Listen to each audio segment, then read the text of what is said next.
Hey everyone, my name is Nick and welcome back to the channel and welcome to our continuing series of the deep dive into the Thousand Sons 9th edition codex.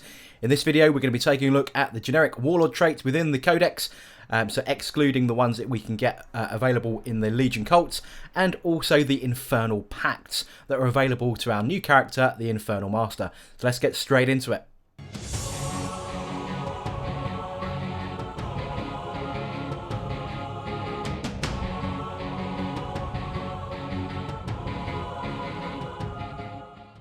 So then, as with all other codexes, there are 6 warlord traits. Now that excludes the ones that we do get available within the Legion cults.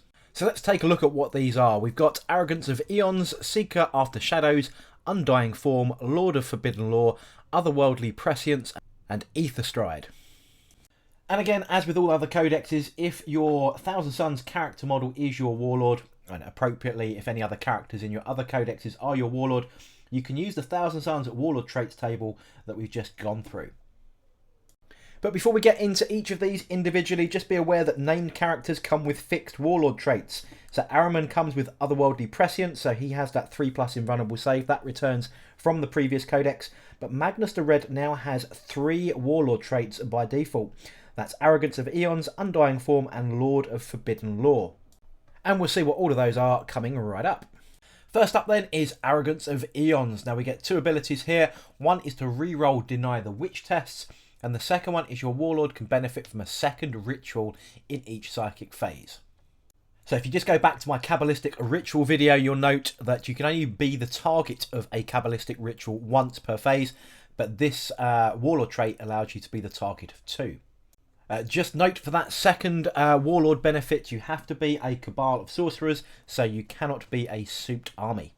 Next up then is Seeker After Shadows. This allows our warlord to roll 3d6 and discard one of those dice when you're performing a psychic action and you're taking that psychic test.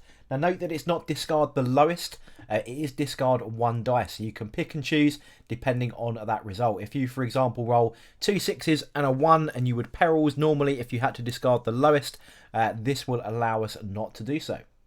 And the second effect of this warlord trait is that you generate 1 extra cabal point for this warlord as well. Again, providing that you are in a cabal of sorcerers, i.e. you're not a souped army and all your models are from the Thousand Sons Codex. The third one is Undying Form. This just gives us a flat -1 damage characteristic when attacked. So whatever is targeting this particular warlord, whether that's ranged or melee weapons, the damage characteristic of that, for example, a damage 2 weapon, would be reduced to a damage 1 weapon. Obviously, this does reduce us down to a minimum of 1. You can't go to 0 against a 1 damage weapon. Number 4 is Lord of Forbidden Law. This allows the warlord to know 1 additional power. However, if your warlord is Magnus the Red himself, the big red, he knows all the psychic powers from all the disciplines it has access to. So that's all 18 powers plus smite. Now that means he can't be in a cult, so he doesn't get the cult power, but that means he knows 19 psychic powers. Number 5 then is Otherworldly Prescience, and that means once per battle, before you elect to make a save from that warlord, you have a 3+ invulnerable save. And the duration of that save is until the end of the turn. The final warlord trait from this section then is AETHERSTRIDE. This has a number of benefits. The first one is you add 3 inches to the move characteristic of the warlord. Very handy if he's on a disc of Tzeentch. The second ability is the warlord is eligible to declare a charge during the turn in which it fell back. And then finally, each time the warlord makes a normal move, a charge move, or an advance, or falls back, it moves as though it can fly. So that means it can jump over various different types of troops. So the second half of this video then we're going to cover the Infernal Pacts. Now these are the special abilities for the Infernal Master. That's the new character that was first available in Hexfire. Whether you watch this video quite later on in life, that might be available as an individual model, but quite often people are either converting or using just one of the sorcerer models from that box of 3 that we have available today. The Infernal Master is kind of like a chaplain / librarian type character if you want to reference against a regular Space Marine kind of chapter. So he has the ability to cast a power and also generate or cast or form a pact. Each Infernal Master in your army will know 2 of these Infernal Pacts, so pick wisely before you start the game. And in your command phase, if this model is on the battlefield, it can attempt to make that pact it knows, or make one pact it knows, that has not been attempted by a friendly model in that same battle round. So on a 3+, that pact is successful. Note that each Infernal Master can only do 1 pact. There's a lot of talk on the internet about doing 2 because of the way that the wording is, but let's be honest, it is just 1 pact and 1 psychic power. So we have 6 Infernal Pacts to pick from. That's Bladed Maelstrom, Fires of the Abyss, Capering Imps, Diabolic Savant, Glimpse of Fate, and Malefic Maelstrom. So let's go through each of these then. So we start with Bladed Maelstrom. This is if your pact is successful on that 3+, select 1 enemy unit within 30 inches and visible to the Infernal Master. Very similar to casting Witchfire kind of abilities, or psychic powers, sorry. So similar kind of methods to be able to do this. If the unit is 6 or more models, that unit instantly suffers a mortal wound. And until the start of your next command phase, that unit is -2 on its advance and charge rolls that are made for it. Number 2 then is Fires of the Abyss. If this pact is successful on that 3+ roll, the closest enemy unit within 15 inches and visible to the Infernal Master suffers D3 mortal wounds. Basically that's exactly the same as a smite, just cast on a 3+ on a D6. But doesn't have the ability to become a super smite.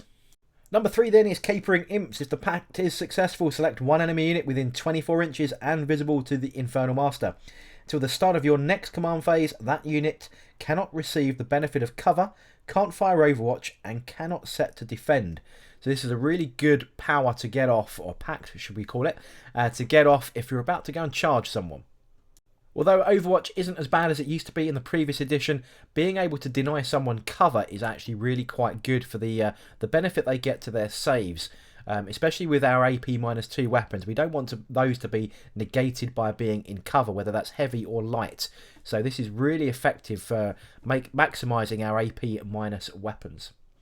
Diabolic Savant is next, and this is a bit of a buff for the Infernal Master himself. If the pact is successful, at the start of your psychic phase, if your army is a cabal of sorcerers, again it's got to be, you know, a battle-forged, non-souped, 1,000 Suns only army, you generate an additional cabal point, and in your next psychic phase, you can re-roll psychic tests taken for the Infernal Master. Now he can only cast that 1 power, but a re-roll is always handy. Probably the best one of the whole lot, I expect to see this a lot, is Glimpse of Eternity. It's simply a re-roll of 1 dice. Now that is any dice, except mission-related dice rolls.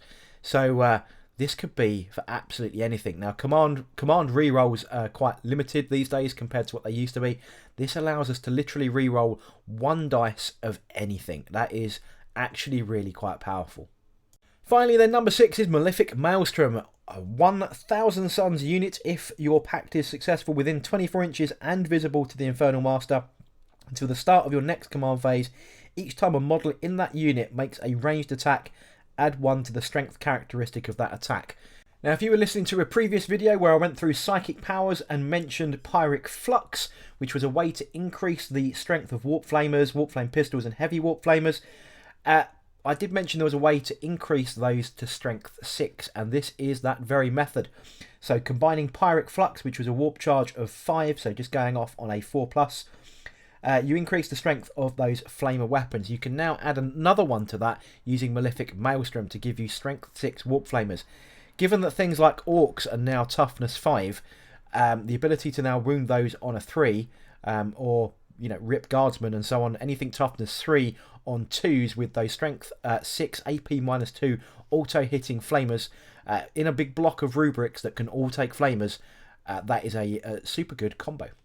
Of course, just adding 1 to strength of anything these days is pretty good, and this does affect any friendly 1,000 Suns unit, so all vehicle weapons, lots of Inferno bolters, combi bolters on your Scarab Occult and so on. There's a lot of synergy there to just on a 3+, just gain that ranged strength attack. Strength 5 on our combi bolters and any of our Inferno bolt weapons is pretty good.